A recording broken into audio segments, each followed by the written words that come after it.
primitive seduction of language. Every discourse is complicit in this rapture, in this deviation, and if it does not do it itself, then others will do it in its place. All appearances conspire to combat and root out meaning, whether intentional or otherwise, and turn into a game, into another of the game's rules, a more arbitrary rule, or into another elusive ritual, one that is more adventurous and seductive than the directive line of meaning.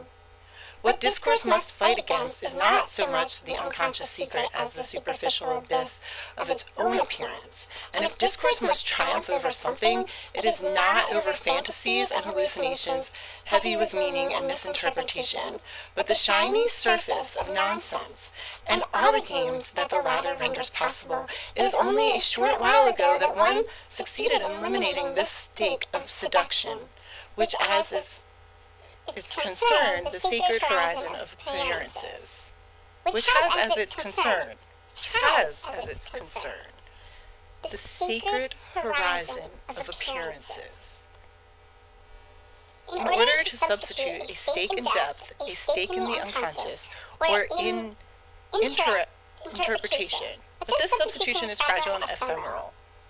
No one knows if the reigning obsession with latent discourse one finds in psychoanalysis, which in effect generalizes the violence of interpretation to all levels, if this mechanism with which one has eliminated or sought to eliminate all seduction is not itself a model of simulation, a rather fragile one that gives itself the semblance of being insurmountable in order to better conceal all parallel effects, and most notably the effects of seduction that are beginning to work their damage.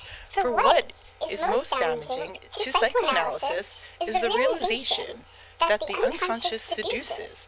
It seduces by its dreams and by its concept. It seduces as soon as the id speaks, and even as the id wishes to speak. A double structure emerges, a parallel structure of the connivance of the signs of the unconscious and their exchange, which eats away at the structure, the hard, pure structure of unconscious labor and transference and counter-transference. The entire psychoanalytic edifice perishes of its own seduction, and with it all the others. Let us be analysts for one blazing instant and say that it is the revenge of the repressed, the repression of seduction, that is at the origin of psychoanalysis as a science, within the intellectual trajectory of Freud himself.